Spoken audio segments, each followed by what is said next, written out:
Kalau hari ini Anda sedang mendapat teguran dari Tuhan, ada pergumulan, tantangan, ujian yang Tuhan izinkan terjadi dalam hidupmu, percayalah bahwa semua yang kamu alami adalah cara Tuhan untuk membawa kita kembali sama Tuhan. Mungkin apa yang kamu kerjakan saat ini gak berhasil, doamu seperti tidak dijawab Tuhan, jalanmu buntu, hidupmu banyak masalah, ditimpa berbagai problema tiada henti. Ladangmu tidak menghasilkan, langit jadi tembaga dalam hidupmu. Kamu tidak hidup dalam damai sejahtera. Meskipun kamu kaya, tapi kamu tidak bisa menikmati hidupmu. Kandunganmu tidak subur. Apapun masalahmu hari ini, coba periksa hidupmu. Ada dosa enggak? Ada berhala enggak? Dua ini. Kalau ada, mari bertobat sungguh-sungguh. Percayalah bahwa Tuhan setia dalam hidup kita. Mari rendahkan hatimu di hadapan Tuhan.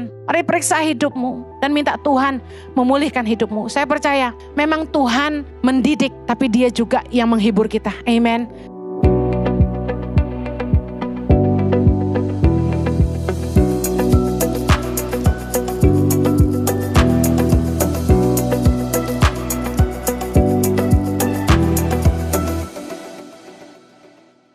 Tuhan sampai tega menghapus semua makhluk hidup yang ada di muka bumi. Kejadian 6 ayat 5 menuliskan, karena Tuhan melihat kejahatan manusia itu besar di bumi. Dan ini, kecenderungan hati mereka selalu membuahkan kejahatan. Kejahatannya besar dan kecenderungan hati selalu melakukan kejahatan. Maka menyesallah Tuhan menjadikan manusia di bumi. Bayangin, Tuhan sempat berduka cita melihat kejahatan kita, manusia di zaman itu. Lalu setelah air bah melanda seluruh bumi, kecuali keluarga Nuh dan hewan-hewan yang ada di dalamnya, seharusnya bumi dimulai lagi dengan generasi baru, yaitu manusia-manusia baru. Setuju? Nah, pertanyaan saya, apakah manusia-manusia baru yang kemudian lahir setelah air bah menjadi lebih baik? Tahukah Anda bahwa setelah Tuhan memulihkan bumi dengan keturunan Nuh dan lain-lainnya, Tuhan itu berjanji dalam Kejadian 9 ayat 8, berfirmanlah Allah kepada Nuh dan kepada anak-anaknya yang bersama-sama dengan dia. Sesungguhnya aku mengadakan perjanjianku dengan kamu dan dengan keturunanmu dan dengan segala makhluk hidup yang bersama-sama dengan kamu, burung-burung, ternak-ternak dan binatang-binatang liar di bumi yang bersama-sama dengan kamu, segala yang keluar dari bahtera itu, segala binatang di bumi. Ayat 11, maka ku adakan perjanjianku dengan kamu bahwa sejak ini tidak ada yang hidup yang akan dilenyapkan oleh air bah lagi. Dan tidak akan ada lagi air bah untuk memusnahkan bumi. Tuhan ternyata setelah mendatangkan air bah, Tuhan kayaknya menyesal. Lalu Tuhan berjanji sama Nabi Nuh dan keluarganya bahwa dia tidak akan pernah lagi memusnahkan bumi dengan air bah. Kalau Tuhan tidak berjanji, saya percaya gini. Tadi kita sepakat, manusia baru yang hidup tetap berbuat jahat. Kalau Tuhan marah, hapus lagi. Air bah datang lagi. Jahat lagi, hapus lagi. Gak ada habisnya. Makanya Tuhan berjanji Tuhan tidak akan datangkan lagi air bah untuk menghapuskan manusia. Tapi kita tahu bahwa manusia-manusia baru yang lahir kemudian di bumi tidaklah jadi lebih baik. Manusia tetap berbuat jahat. Kecenderungan hati manusia tetap kepada kejahatan bisa dibuktikan. Untuk berbuat baik orang perlu belajar, tapi buat berbuat jahat tuh orang gak perlu belajar. Anak kecil gak ada yang ngajarin bisa berantem. Anak kecil gak ada yang ngajarin bisa bohong. Anak kecil gak ada yang ngajarin bisa mukul orang. Anak kecil gak ada yang ngajarin bisa mencuri, setuju? Kejahatan itu ada dalam hati kita karena dosa. Nah, Tuhan tahu bahwa satu-satunya yang membuat manusia itu tidak berbuat jahat karena satu hal ini. Yaitu takut akan Allah. Takut akan Tuhan. Dalam Amsal 16 ayat 6b dikatakan. Karena takut akan Tuhan, orang menjauhi kejahatan. Akhirnya Tuhan tahu bahwa satu-satunya yang bisa membuat manusia itu tidak berbuat jahat hanyalah takut akan Allah. Kejahatan itu kecenderungan hati manusia. Apa yang jadi pagar di hati manusia untuk tidak berbuat jahat? Yaitu takut akan Allah. Takut akan Allah itu adanya di dalam hati, tidak kelihatan. Takut akan Allah yang membuat manusia tidak berbuat jahat. Sepakat gak dengan saya bahwa pada dasarnya manusia itu tidak bisa hidup tanpa peraturan? Sepakat gak? Coba biarkan Jakarta tanpa aturan. Saya yakin sampah di mana-mana. Udah ada aturan saja. Dilarang buang sampah di sini. Kita lihat banyak sampah gak di situ? Banyak sampah. Dilarang buang air kecil di sini. Tempat itu bau pesing. Manusia tuh pada dasarnya gak bisa hidup tanpa aturan. Tapi herannya manusia gak suka aturan.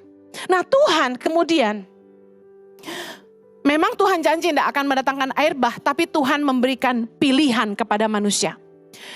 Yaitu dua hal. Kutuk bagi mereka yang tidak mau mendengarkan Tuhan. Yang kedua, berkat bagi mereka yang mau mendengarkan Tuhan. Ulangan 11, kita baca sama-sama yuk. Ulangan 11.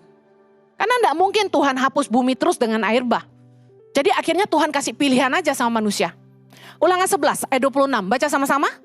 Lihatlah aku memperhadapkan kepadamu pada hari ini berkat dan kutuk. Ayat 27, berkat apabila kamu mendengarkan perintah Tuhan Allahmu yang kusampaikan kepadamu pada hari ini. Ayat 28, dan kutuk jika kamu tidak mendengarkan perintah Tuhan Allahmu dan menyimpang dari jalan yang kuperintahkan kepadamu pada hari ini dengan mengikuti Allah lain yang tidak kamu kenal. Satu lagi, Ulangan 30 ayat 19. Mari sama-sama. Aku memanggil langit dan bumi menjadi saksi terhadap kamu pada hari ini. Kepadamu kuperhadapkan kehidupan dan kematian, berkat dan kutuk. Pilihlah kehidupan supaya engkau hidup, baik engkau maupun keturunanmu, dengan mengasihi Tuhan Allahmu, mendengarkan suaranya dan berpaut padanya, sebab hal itu berarti hidupmu dan lanjut umurmu untuk tinggal di tanah yang dijanjikan Tuhan dengan sumpah kepada nenek moyangmu, yakni Abraham, Ishak dan Yakub, untuk memberikannya kepada mereka. Saya ingin bahas dua hal yang mengundang kutuk dalam hidup manusia. Kemudian kita akan tahu apa berkat yang Tuhan sediakan bagi kita. Apa yang mengundang kutuk dalam hidup manusia? Penyebab orang hidup di bawah kutuk. Yang pertama, ketidaktaatan kepada Allah atau dosa. Tadi dalam Ulangan 11 ayat 28. Dan kutuk jika kamu tidak mendengarkan perintah Tuhan Allahmu dan menyimpang dari jalan yang kuperintahkan kepadamu. Pada hari ini kita tahu bahwa dosa yang memisahkan manusia dengan Allah. Ketika kita hidup dalam dosa, kita berbuat jahat, otomatis saat itu juga hubungan kita dengan Tuhan terputus. Ada orang-orang yang pasti bertanya begini, Bu Heni, bukankah di dalam Kristus kutuk sudah dipatahkan? Setuju. Tapi bukankah banyak anak-anak Tuhan yang sudah menerima Yesus sebagai Tuhan dan Juru Selamat, mungkin pernah didoa pelepasan dan lain sebagainya, kemudian kembali lagi kepada dosa. Yesaya 59 ayat 1 bilang gini, sesungguhnya tangan Tuhan tidak kurang panjang untuk menyelamatkan, dan pendengarannya tidak kurang tajam untuk mendengar. Ayat 2, tetapi yang merupakan pemisah antara kamu dan Allahmu ialah segala kejahatanmu, dan yang membuat dia menyembunyikan diri terhadap kamu sehingga ia tidak mendengar ialah segala dosamu. Jadi gini, Tuhan mengasihi kita, katakan amin. Tapi ketika kita memilih untuk meninggalkan Allah dan hidup di dalam dosa, itu pilihan kita, bukan kehendak Allah. Anda harus tahu ketika Anda berpaling kepada dosa, Anda sedang menutup pintu surga dalam hidupmu. Ketika Anda memilih kejahatan, Anda sedang meninggalkan Tuhan. Dosa berasal dari akar kata hamartia, yang artinya missing the target, meleset dari sasaran atau tujuan, yang sama dengan arti ketidaktaatan. Ketika orang mulai gak taat sama hukum-hukum Tuhan, mulai gak taat sama perintah Tuhan, mereka memilih hidup dalam dosa, tanpa dia sadari, dia sedang mengundang kutuk masuk dalam hidupnya. Ketiadaan hadirat Allah dalam hidup kita, berarti ada hadirat yang lain datang dalam hidup kita. Ketika kita mengundang dosa, kutuk datang. Jangan heran kalau tiba-tiba apa saja yang kita kerjakan jadi tidak berhasil. Ada orang-orang yang rajin nabur, suka nolong orang. Ini serius, saya lihat sendiri. Dia pikir dia baik. Dia nabur sana sini, dia nolong orang. Bahkan ke gereja, bahkan dengar firman, bahkan suka dengar firman. Tapi entah kenapa, apa yang dia kerjakan tidak berhasil. Saya tahu, gak mungkin orang itu nabur gak nuai, setuju? Gak mungkin orang kalau sungguh-sungguh mencari Allah, Allah tidak berkenan ditemui. Kalau dia hidup benar, pasti ada something wrong. Akhirnya benar saja, terbuka.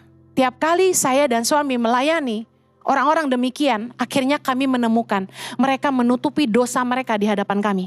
Tapi Tuhan tahu semua yang mereka lakukan.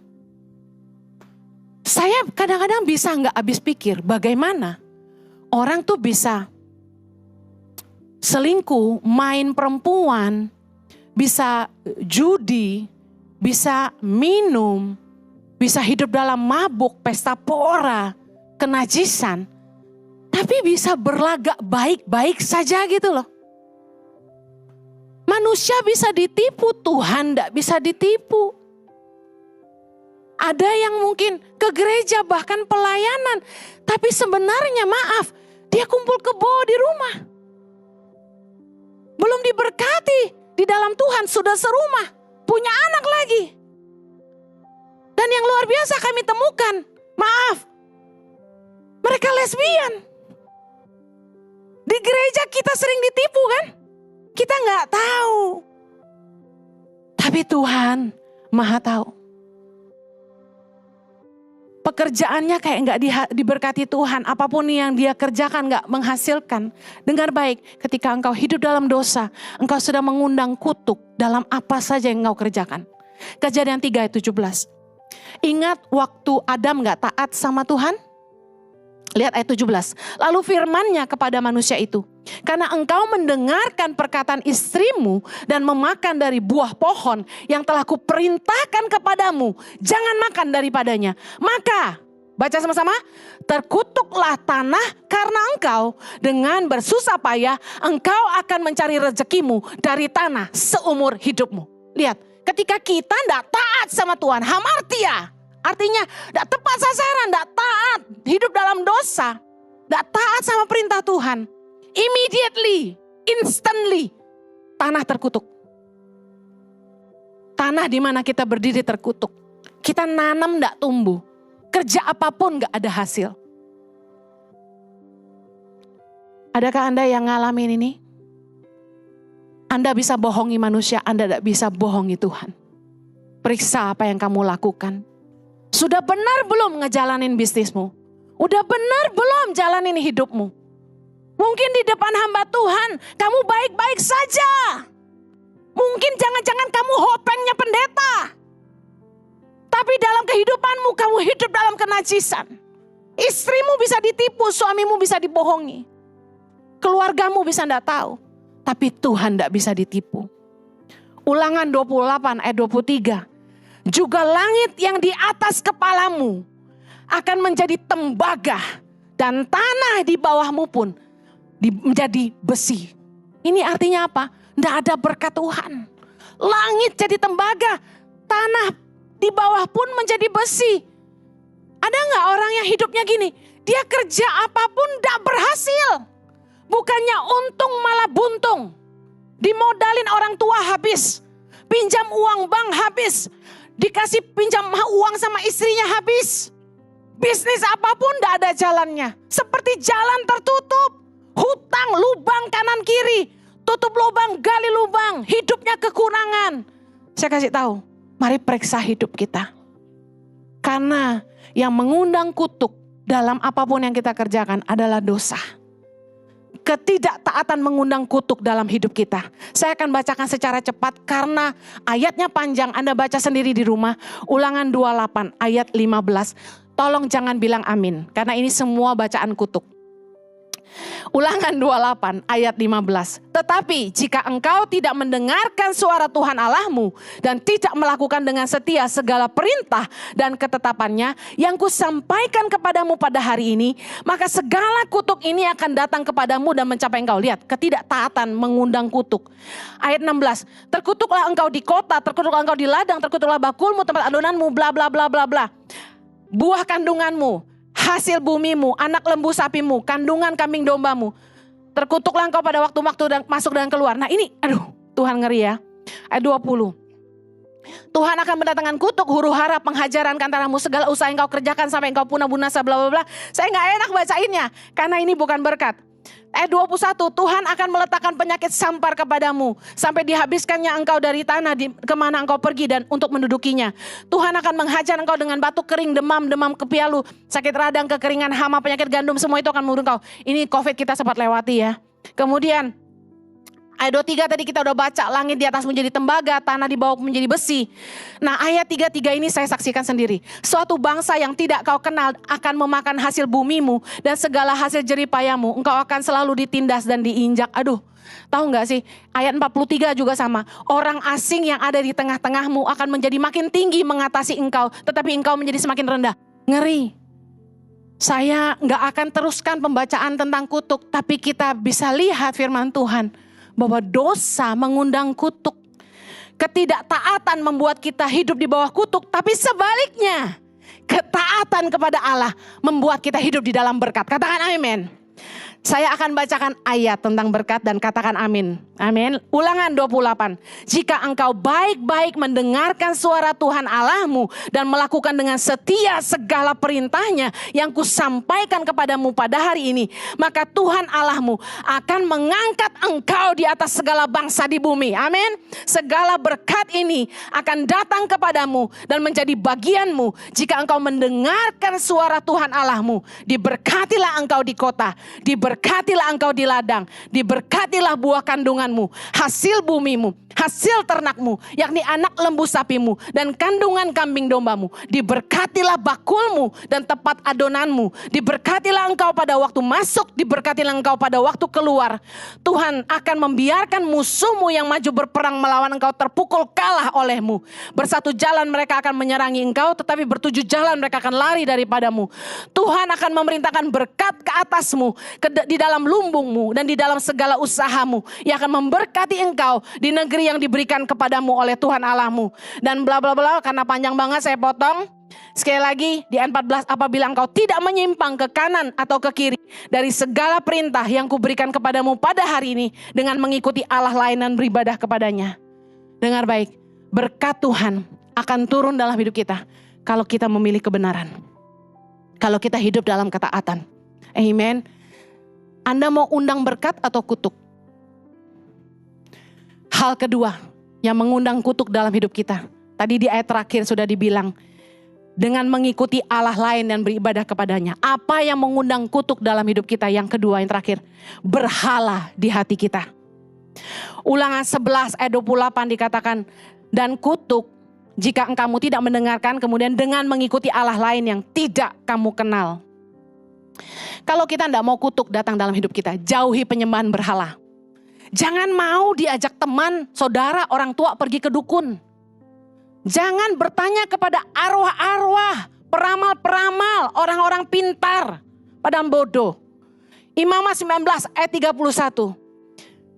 Baca sama-sama. Janganlah kamu berpaling kepada arwah atau kepada roh-roh peramal. Janganlah kamu mencari mereka dan dengan demikian menjadi najis karena mereka. Akulah Tuhan Allahmu. Anda tahu kesalahan terbesar bangsa Israel adalah tidak setia kepada Tuhan. Tuhan yang sudah menyelamatkan mereka. Tuhan yang sudah menolong mereka. Tapi mereka malah tidak setia sama Tuhan. Mereka malah menyembah berhala. Kadang-kadang tidak masuk akal bagaimana manusia itu gini. Di setiap daerah yang saya pergi, ada yang disembah. Ada pohon gede dikit disembayangin. Benar gak? Bunga dibawa, disembayangin, diasap-asepin. Jujur saya suka bau kemenyan. Tapi karena itu identik dengan apa? Dukun, jadi males lah. Sebenarnya itu pewangi yang mahal loh. Kemenyan dan mur. frankincense. Itu bagus, baunya enak banget. Di rumah saya pakai essence dari Mesir, kemenyan untuk jadi wangi-wangian di rumah, tapi baunya beda sama kemenyan dukun. Nggak bau dupa rumah saya. Tapi sebenarnya baunya enak. Itu dipersembahkan kepada Yesus waktu Yesus lahir. Sekarang malah dipakai untuk kuasa roh jahat. Padahal di gereja-gereja Katolik juga dipakai kan untuk beberapa upacara. Nah, wanginya enak gitu loh. Jangan sampai hidup kita yang harusnya menjadi bau-bauan yang sedap di hadapan Tuhan, malah kita persembahkan kepada setan. Jangan datang kepada dukun. Satu hari seorang dukun bertobat dan dia cerita gini, ketika orang Kristen datang untuk bertanya kepada si dukun, dia sedang buka celah. Saat itu juga rohnya tunduk kepada kuasa iblis. Begitu melangkahkan kaki masuk di pintu kuil atau tempat dukun itu, roh kita tunduk kepada roh setan di dalam dukun itu. Sehingga apa saja dalam hidup kita bisa terbaca. Nah, kitanya jangan terpesona. Kok dia tahu? Kok dia tahu? Wih, cun banget. Wow, peka. Karena gini, waktu kamu mengambil keputusan datang ke tempat dukun itu, sebenarnya kamu sedang menundukkan rohmu kepada rohnya iblis. Gak heran ketika kamu datang dia tahu. Iblis gak maha tahu. The devil doesn't know your future. Amen. Iblis gak tahu masa depan kita. Dia cuma bisa baca masa lalu kita, hidup kita karena roh kita cerita. Jangan datang. Tiap kali Anda ketemu dengan teman-teman yang bilang gini, gimana bisnis lu masih sepi? Lu ke gereja doang sih, coba lu ikut gue. Nih ada orang pinter nih. Manusia tuh ya seneng sama yang bau-bau mistis-mistis. Bener gak? Buktinya apa? Kalau ada pendeta yang pinter bernubuat, dipakai Tuhan dengan karunia nubuatan, pasti mupeng semua. Tahu mupeng? Muka pengen dinubuatin. Pastor, can you pray for me? Pastor, ada nubuatan apa buat saya? Ada yang datang ke saya. Bu Heni, coba berdoa buat saya. Tuhan ada pesan apa buat saya dari Bu Heni? Tolong Bu Heni doakan keluarga saya. Tolong sampaikan pesan Tuhan buat saya. Gue liatin dia. Lu doa sendiri enak aja. Lu kira gampang tanya Tuhan? Urusan gue aja banyak. Mau ngurusin elu. Kecuali Tuhan bicara khusus. Kita gak perlu datang gitu. Emangnya kita dukun? Hamba Tuhan itu bukan dukun. Jangan pernah mendukunisasi hamba-hamba Tuhan. Itu berhala. Mendukunisasi. Jangan ada berhala di hati kita. Amen. Yeremia 17 ayat 5. Beginilah firman Tuhan. Terkutuklah orang yang mengandalkan manusia. Yang mengandalkan kekuatannya sendiri. Dan hatinya menjauh daripada Tuhan. Ayat 7. Diberkatilah orang yang mengandalkan Tuhan. Dan yang menaruh harapannya pada Tuhan. Lihat firman Tuhan. Orang akan hidup di dalam kutuk. Ketika dia mulai ngandelin manusia. Automatically. Mengandalkan kekuatannya sendiri. Amsal 3 ayat 5 mengajar kita tentang mengandalkan kekuatan sendiri itu seperti apa. Percayalah kepada Tuhan dengan segenap hatimu dan janganlah bersandar pada pengertianmu sendiri. Maksudnya gini, jangan mengandalkan kekuatan sendiri itu gini. Orang kalau mengandalkan Tuhan, dia pasti berdoa, minta tuntunan Tuhan, penyertaan Tuhan, hikmat Tuhan untuk apapun yang dia kerjakan. Amen. Mau cari jodoh, dia pasti doa. Gak cuma pakai mata. Saya tahu sulit jatuh cinta sama bibir sumbing. Tapi paling enggak, kalau Anda berdoa, bibir sumbing itu bisa operasi kok. Amen. Ada yang terlalu tengil, udah gak ganteng high standard lagi. Saya kesel kadang-kadang. Ada anak muda, kaya enggak, ganteng juga enggak, pas-pasan lah. Tapi bilang sama saya, Bu Heni, saya dapat visi, saya akan menikah dengan Miss Universe, dia bilang gitu. Nah ini nih yang kayak gini nih, lu kedukun mana dalam hati gue? Enggak, sometimes ya, You need mirror, you know. Makanya kita butuh cermin. Sorry man. Yang bagus tuh mahal. Bener gak? Pilihan juga jangan yang aneh-aneh gitu loh. Udah jangan selalu pakai mata, pakai doa. Jangan selalu ngandalin kekuatan sendiri. Mentang-mentang kita pinter. Kita punya pengalaman banyak. Saya kasih tahu Tuhan itu kaya dengan inspirasi. Tuhan tuh kaya dengan ide. Terbukti waktu pandemi. Waktu usaha kita gak jalan. Semua ilmu udah kita keluarin. Gak ada yang jalan. Tapi kalau Tuhan yang bekerja. Dia buat semuanya kita jadi bisa. Amen. Ngandalin Tuhan. Jangan sok pinter. Jangan sok kaya. Firman Tuhan berkata, janganlah orang kaya bermegah dengan kekayaannya. Janganlah orang bijaksana bermegah dengan kebijakannya. Kita harus belajar ngandalin Tuhan. Cari jodoh, tanya Tuhan. Kalau dulu ngandalin perasaan, saya udah nikah sama orang yang salah. Cilaka. Saya pernah putus sama Jojo. Waktu kami gak jadi nikah 0202. Saya tuh mulai dekat sama cowok lain. Gak apa-apa deh udah lewat jadi gue buka. Secara mata memandang ini cowok lebih cakep. Diajak ngomong nyambung, perhatian, sopan, gaji mumpung. Gue senang banget deh pokoknya.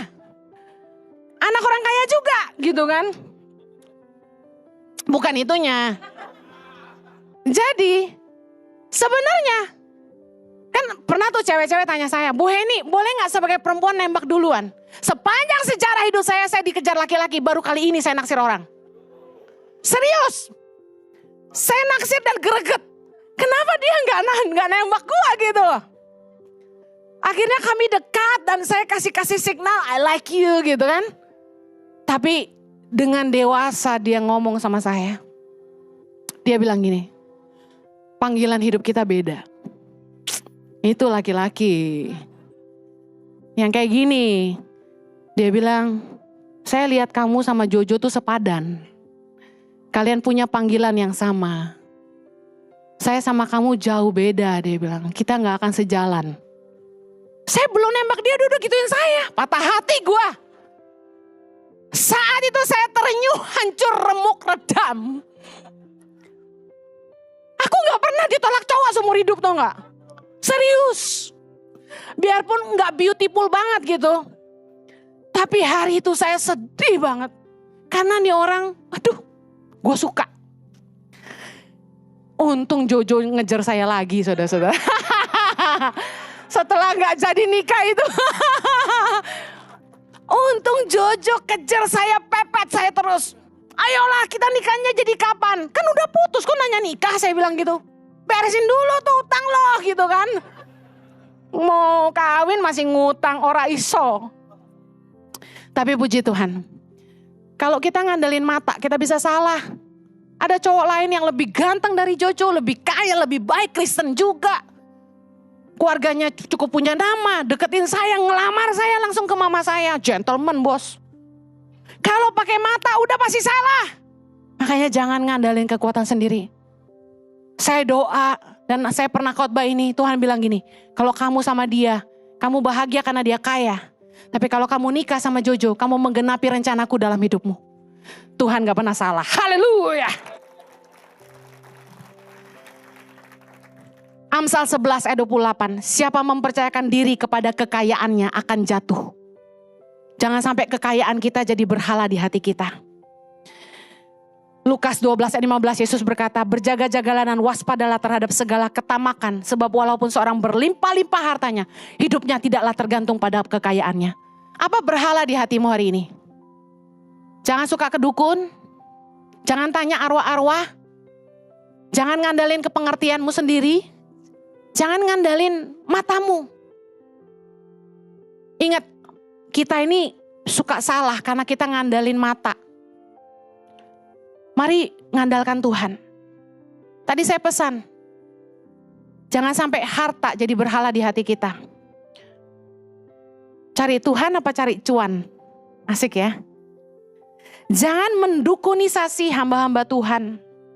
Jangan kejar hamba Tuhan untuk nubuatan. Kalau Tuhan mau bicara sama kamu, Tuhan bisa pakai cara apa saja. Amen. Tahu Tahu nggak Anda bahwa nubuatan itu nggak semuanya benar. Ada yang orang itu asal-asal bernubuat. Bisa salah. Yeremia 23 ayat 16 berkata, beginilah firman Tuhan semesta alam. Janganlah dengarkan perkataan para nabi yang bernubuat kepada kamu. Mereka hanya memberi harapan yang sia-sia kepadamu. Dan hanya mengungkapkan penglihatan rekaan hatinya sendiri. Bukan apa yang datang dari mulut Tuhan.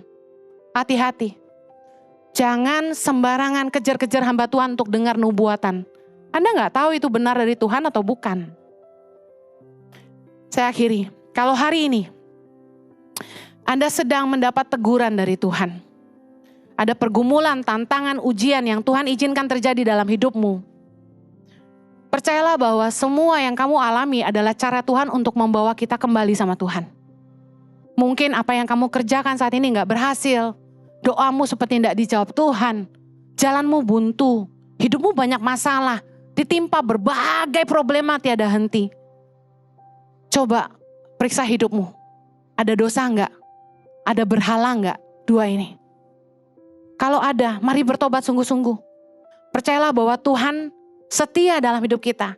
Dia mendidik kita seperti seorang anak. Amsal 3 ayat 11 bilang, hai anakku, janganlah engkau menolak didikan Tuhan.